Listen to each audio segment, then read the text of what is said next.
What is up, guys? Welcome to the Build a Mind podcast. I'm your host, Trevor Bello. And in this episode, in this show, we're going to be showing you guys how to mine Bitcoin. We're going to be doing a learn as you go process. I am not a Bitcoin miner. I want to be. I know what it takes to be a Bitcoin miner. I know what challenges lie ahead of me. But I also believe that mining Bitcoin is a necessity in life as we move into these next stages of human evolution and living life a certain way. The standard of living for most people is going down while the cost of living is simultaneously going up. It is my belief that integrating Bitcoin mining and using heat from that process of Bitcoin mining, we can revitalize a part of society, a part of the economy that didn't just build, but created, literally brought us to where we are today. I believe that the middle class is that mechanism, is that class of society that built our nation. And we have had a systematic attack. We have been attacked from both sides, and it is getting much, much, much harder to live every single day the way that we want to live. It's almost as if the American dream is dead. Well, I'm going to tell you today that the American dream isn't dead. It's just a new dream. So through the process of learning how to mine Bitcoin and how to use that heat that is generated from mining Bitcoin, you can actually implement it in many different areas of your life. Building a Bitcoin mine doesn't have to be this large-scale endeavor where you have to have 350 different machines in a building running off of certain types of power. It doesn't have to be that extensive. It can, and a lot of people do that because a lot of people are trying to keep up with the race that is the evolution of miners. My personal belief is that the landscape of mining, the landscape of Bitcoin is going to shift over the next few years. This is my first cycle. This is the first time that I've been through something like this. And so what I say could be complete bullshit. It could be nonsense, but it's what I feel. It's how I feel intrinsically deep down inside. And I feel like the landscape is shifting to a point where Bitcoin miners like you and I are priced out. Like getting this equipment, getting these machines up and running is so much more difficult than it used to be. And so today we're going to be going over the evolution of Bitcoin miners. I want to take you through the story as best I can from CPUs all the way to the ASICs that we have today. It's going to be sort of informational. I've skimmed the internet. I found a couple of things that I think are pertinent to this conversation, but really, at the end of the day, guys, none of us are going to be mining off of CPUs or GPUs. We're all looking to mine off of ASICs. And ASICs are that device that everybody seeks out, trying to find to get the best hash rate, the most efficiency, and make the most Bitcoin. I think the landscape is shifting. I believe that in the future, it won't be so much about mining Bitcoin, but more so it'll be protecting and securing the network. So miners secure the network and they have to be incentivized to do that. Now, fees eventually are going to get too high for most people to be able to transact on the main chain. We all know this is coming. So what's going to incentivize Bitcoin miners to continue mining and continue securing the network? Well, I personally believe that Bitcoin miners are a much more efficient heat source than most other sources of heat. We need a lot of heat, guys. I mean, not California, not Southern Texas. They definitely don't need any more heat. But I live in Central Oregon, and in Central Oregon, it gets cold. And so I want to find ways to make it warmer. I like being warm, so I want to heat my house. I want to heat things like a chicken coop or a backyard pool or a hot tub. And all of this can be done with Bitcoin miners. So maybe you don't get rich, maybe you don't get wealthy beyond measure, but what if you could live a much better life, a much more comfortable life, and all the while, all the electricity that you would have been using to live that lifestyle is now going into mining Bitcoin, the strongest and scarcest asset in the world, all of a sudden giving you exposure to that and price appreciation through time. So that's my thesis. And I believe that through this podcast, the Build a Mind Pod, we're going to be showing you how to do it. It's going to be my experiences that teach myself and teach you guys. We also have a lot of help from people in the space like Scott Offord with Scott's Crypto Mining, the benefactor of this show. It's going to be a fun ride. I'm really excited to see what we can come up with and see what we can do along this process. Understanding that it is a trial and error process. We're going to make mistakes. We're going to have missteps, but that's okay because it's all part of the process. It's a marathon and not a sprint. And my ultimate goal at the end of everything is to live a sustainable life. Live a life where I decide what I eat, how I live, how I'm educated, how my kids are educated, those kinds of things. And so if you're the type of person that is really interested in Bitcoin, you like Bitcoin, maybe you don't know anything about Bitcoin, but you're still nonetheless intrigued, come with me on this journey. Watch as I learn how to build my own mine, and watch as I create something out of nothing and pull myself out of the scary landscape that is the future. You know, I used to think that life only worked a certain way and that no matter what you did, fate kind of had a way of intervening in your life and you didn't really have a choice. I disagree with that belief now, and I wholeheartedly believe that life is what you make it and your perspective really shapes your outlook in life. So my perspective is that with the right tools, the right guidance, and the right mindset, I can drag myself out of poverty. I can drag myself out of lower class, and I'm going to drag my family with me. All of them. Every single one of them. They're all coming with me. Whether they like it or not, they're learning about Bitcoin. My sister literally today was like, you know, I don't understand it, but you might be onto something with this Bitcoin thing. So there's definitely hope. With that, guys, we're going to get into the episode today. Again, evolution of Bitcoin mining hardware. It's going to be a short episode. There's not a whole lot to cover. So back in 2009, when Satoshi Nakamoto created the code that we now run on our computers and on our nodes and all of that stuff, he was able to mine Bitcoin off of his computer's central processing unit. Now, to us, that seems crazy. Like the fact that you could, in 2010, 2011, mine 50 Bitcoin a block off of your laptop computer is insane. And it just kind of goes to show you how far we've come. So in 2010, 2009, Satoshi mined the very first Bitcoin on his computer. He got 50 of them. Okay, I'm not sure what the value of that is today, but it's a lot, and it costs maybe 11 cents worth of computing power. The reason Satoshi was able to mine that much Bitcoin on his computer is because there was no other competition on the network. You know, not having to compete with other miners has made mining in the beginning a lot easier.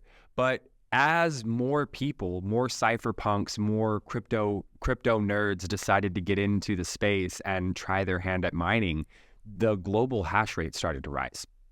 And as that global hash rate started to rise, the difficulty adjustment, which some of you may know, some of you probably don't, but is one of the key elements to Bitcoin's code, adjusted the difficulty for mining up and up and up. As more miners came onto the network and continue to come onto the network, the difficulty adjusts to make that block time average 10 minutes. So what has had to happen, inevitably, is that people started to develop better hardware to mine Bitcoin. You know, things that could produce a lot higher hash rate, or the number of questions, the number of that it makes to find that nonce value. Hold on. And to find that nonce value that basically solves the block and gives the miner a reward. So those questions, those computational tasks are called terahashes. Every single terahash, it is, let's see, I think one terahash, I think it's 1 million or 100,000 guesses per second. So inevitably, the evolution of these machines had to get to a point where miners could compete as more miners kept coming onto the network. Therefore, we went from CPUs naturally into GPUs, graphic processing units, because graphic processing units could do a lot more at the same time. I'm not a tech nerd, so I don't understand the exact way that these technologies work, so I'm not going to dive into it. But let's just say that GPU mining was at least 2 times as fast and as productive as CPU mining. So that was the next evolution in Bitcoin mining hardware, and I believe that happened in 2010. So from the time of 2010 to about 2012, we had something else come down the development, and that was called field programmable gate arrays, or FPGAs. Now, FPGAs were really incredible at the time because they didn't just double the amount of hash that could be performed with a machine. It actually multiplied it by a factor of 5, which at the time was incredible. Bitcoin miners now had the ability to outpace their previous selves by 5 times, giving them 5 times the capability of mining Bitcoin and 5 times more profitability. I do believe that when the first programmable gate array came out, I can't remember the gentleman's name, and I probably have it in here somewhere, but I'm not going to look for it because whatever. I can't remember his name.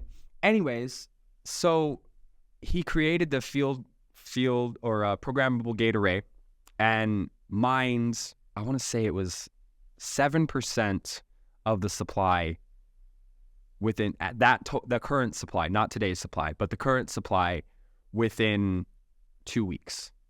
That's a lot. That is a massive amount of computational effort required to make that happen. And in today's value, it's astronomical. It hurts my head a little bit. I wish we could go back to 2012. Anyways, so they were able to do that, and it was astounding. It was phenomenal what these guys could do with a FPGA. But there was an issue, though.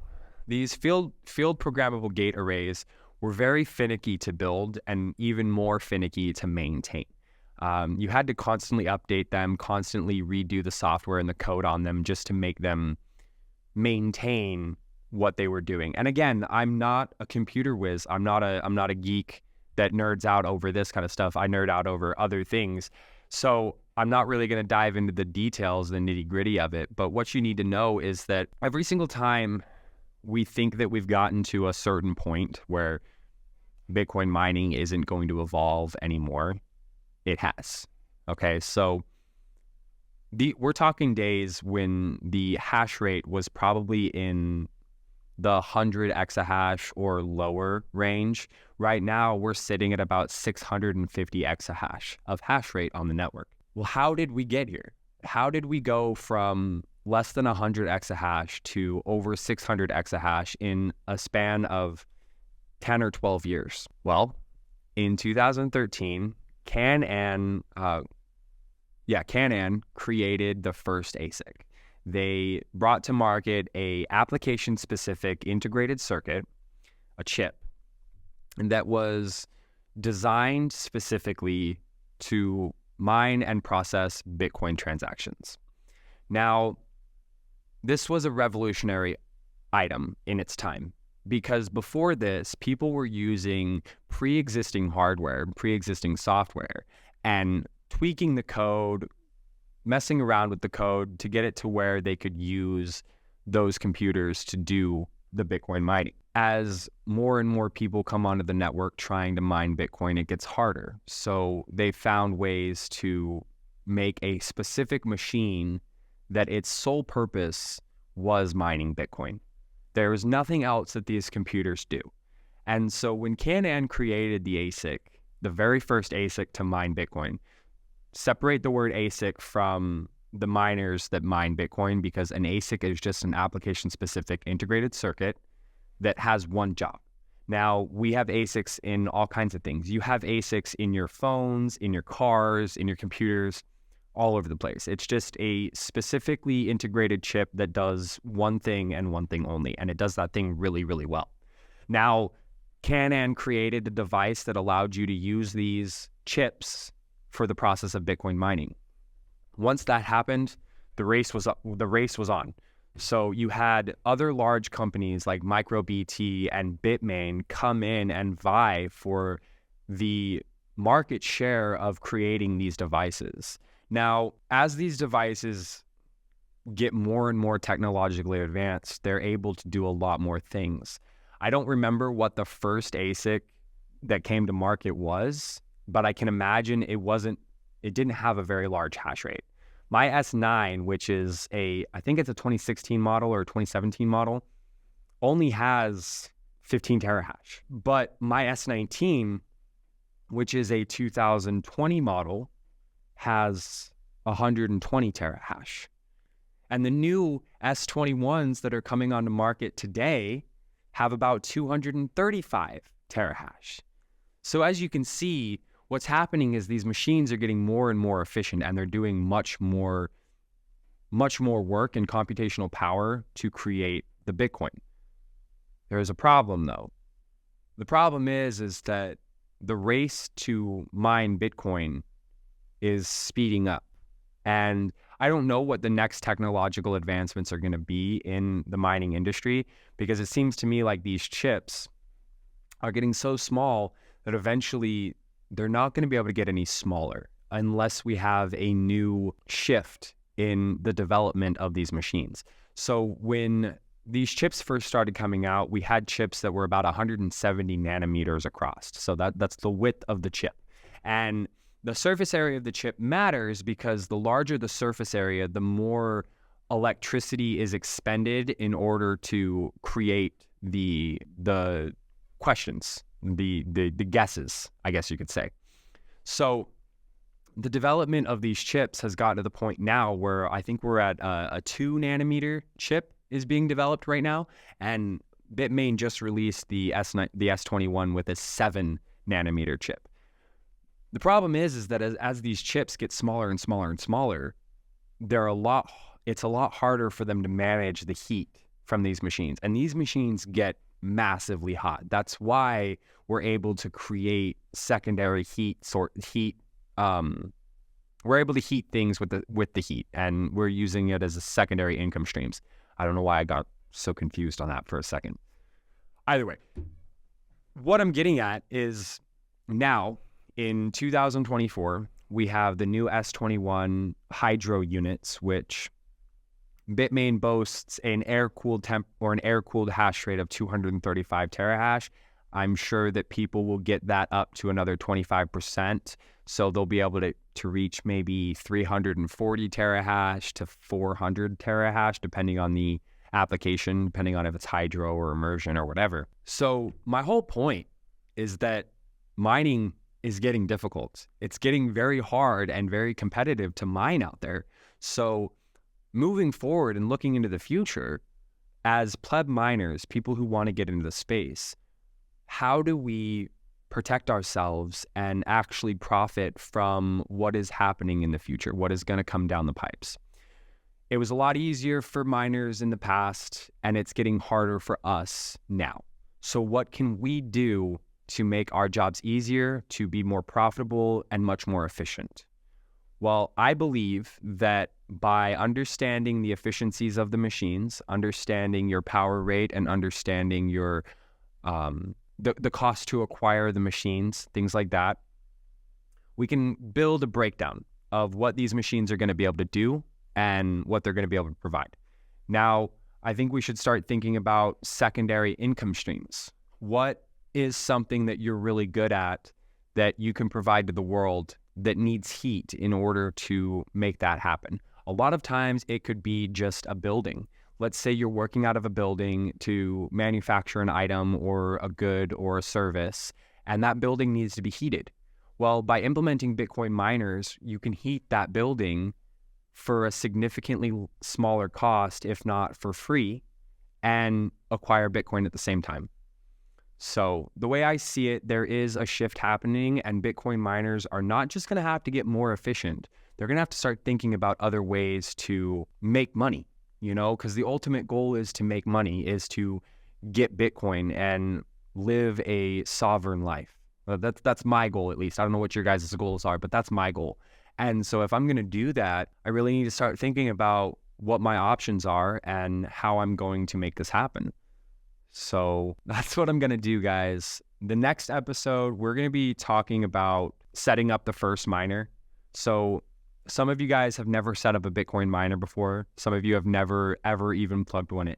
So what I'm going to do is I'm going to bring in my S9 and I'm going to show you guys how to get set up, how to get it connected to a pool, how to plug it in, all those stuff. I'll even show you guys how to switch out the firmware on these machines, because you don't want to necessarily use the stock firmware, especially if you want to be able to if you want to underclock or overclock these things, which I highly recommend if you want the wife acceptability factor to go up.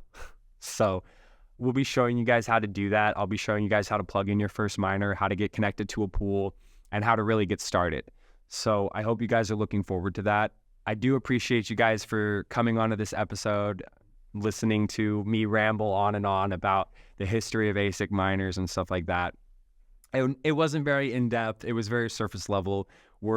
I'm trying not to get everybody lost in the weeds here, because there is a lot to know and it can be very confusing. So we're just going to stick with the basics for now.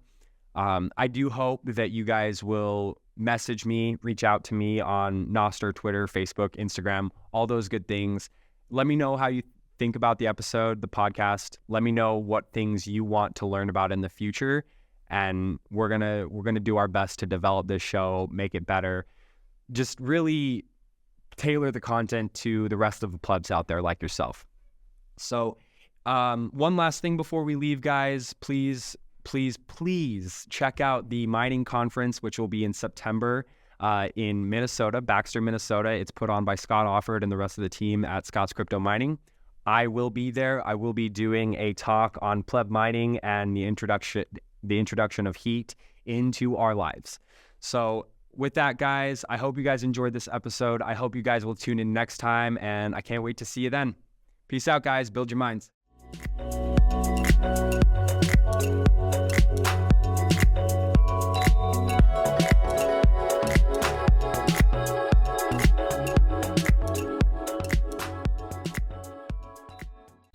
Please note, the Build a Mind podcast provides information for general educational purposes only. This information should not be construed as legal, financial, or investment advice. We do not guarantee the accuracy or completeness of any information presented, and we encourage you to consult with a professional advisor, legal advisor, and/or financial advisor before making any financial decisions. The Build a Mind podcast and its affiliates are not responsible for any losses incurred as a result of using the information provided.